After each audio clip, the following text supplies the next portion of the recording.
How tantalizing to see all your shining young faces on this auspicious day.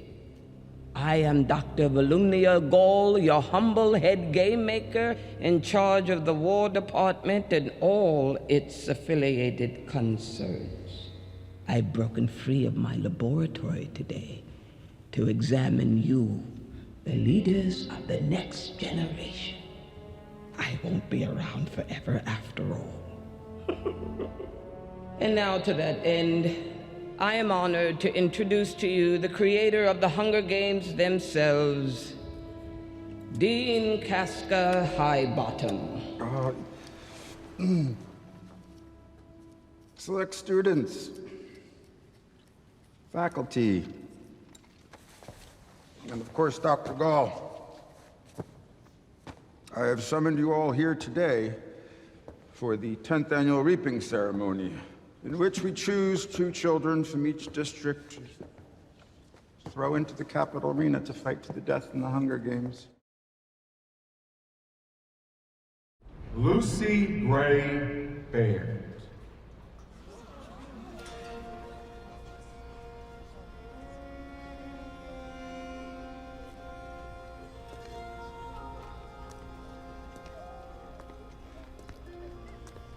Sing your way out of this one, Lucy Gray.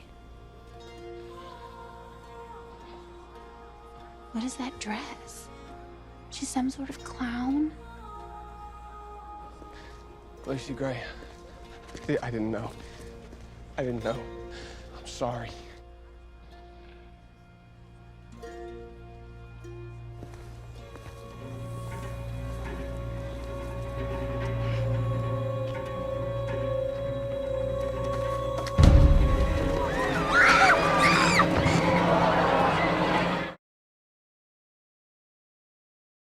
That girl's not gonna win these games.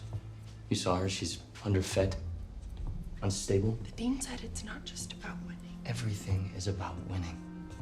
If not the games now, then the crowd. Lucy Gray won't survive a minute inside that arena. So that means we have to make every second before then count. I'll get her to sing again. I wouldn't sing a note for you if I was her. I wouldn't do anything at all, unless I could trust you. She's district, Tigers. She knows we hate her and she wants us dead. How am I supposed to get her to trust me? Imagine it was your name that they pulled and you had been ripped from your home. I just want to know that somebody still cared about me out here. Don't discount her just because she's district, Corio. You might have more in common with her than you think.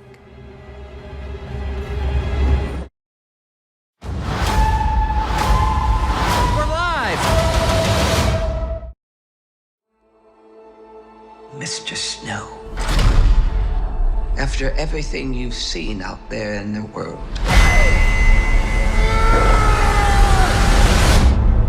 what are the Hunger Games for? Are you coming to the tree? The Hunger Games, they're to punish the districts. Those tributes don't have a choice.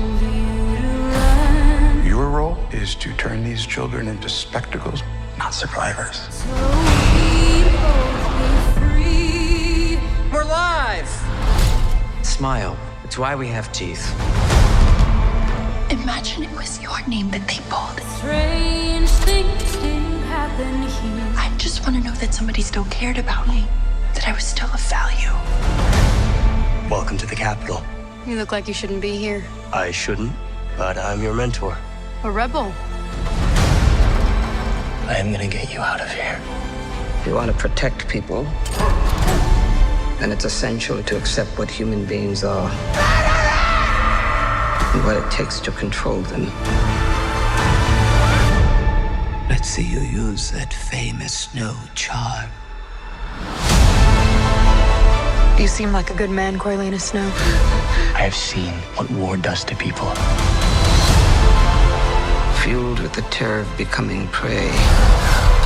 See how quickly we become predator? I want my enemies to see a rainbow of destruction engulfing the world. You're monsters! All of you! Good luck with that poor little songbird. Where is she?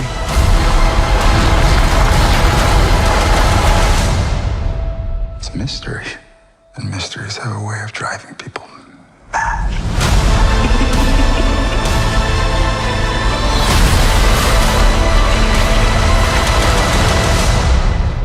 Mr. Snow. Let me ask you one final time. What are the Hunger Games for?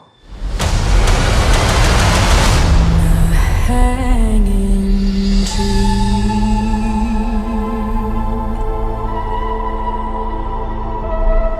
It's the things we love most that destroy us.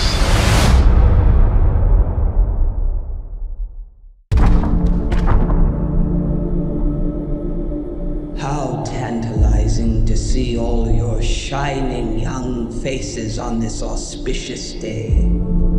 I am Dr. Volumnia Gall, your humble head game maker in charge of the War Department and all its affiliated concerns. I am honored to introduce to you the creator of the Hunger Games themselves, Dean Casca Highbottom. I have summoned you all here today for the 10th annual reaping ceremony, in which we choose 2 children from each district, throw into the capital arena to fight to the death in the Hunger Games. I am here to tell you that there has been a change this year. One final assignment to prove your worth. It's a story that takes place 64 years before the first installment of the movies and focuses on young Snow. Look at you. Your makeshift shirt and your too tight shoes, trying desperately to fit in when I know the Snows don't have a pot to piss in. Snow is being groomed to become the man he becomes. As a mentor, your role is to turn these children into spectacles, not survivors. Persuade them to perform for the camera. Lucy Gray, the one who Snow becomes the mentor for and also falls in love with, there's a very naturalistic quality to her, but she's a charmer. She's a musician. She's a performer. She's kind of the anti-Katniss. She's part of the Covey, this kind of roving band of musicians. Snow's never met anybody like her. That romance between them makes Snow question everything he was raised to believe.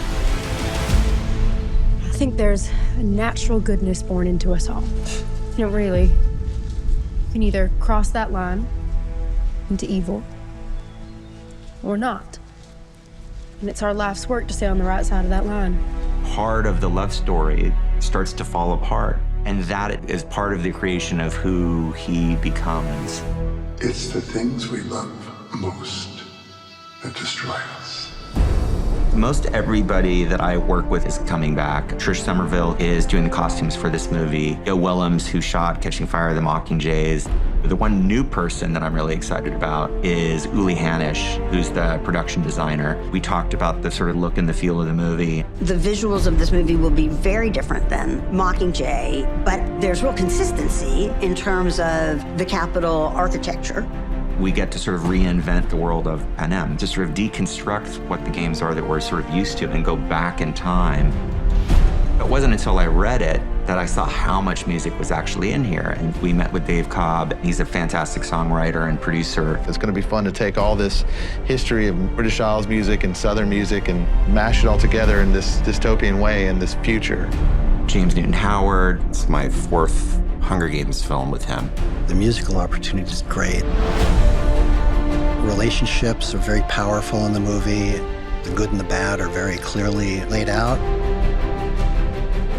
For James and I, it was really fun to explore a new sound for the Hunger Games. Sometimes it's foot stomping and rousing, and sometimes it's haunting, mysterious, and a lot of that is based on the kind of period of the movie itself.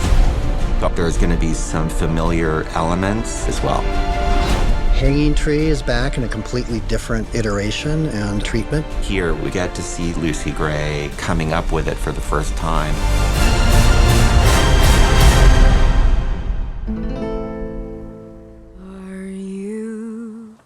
Are you coming to the tree where I told you to run so we free. Strange things did happen here. No stranger would it be if we met up at midnight.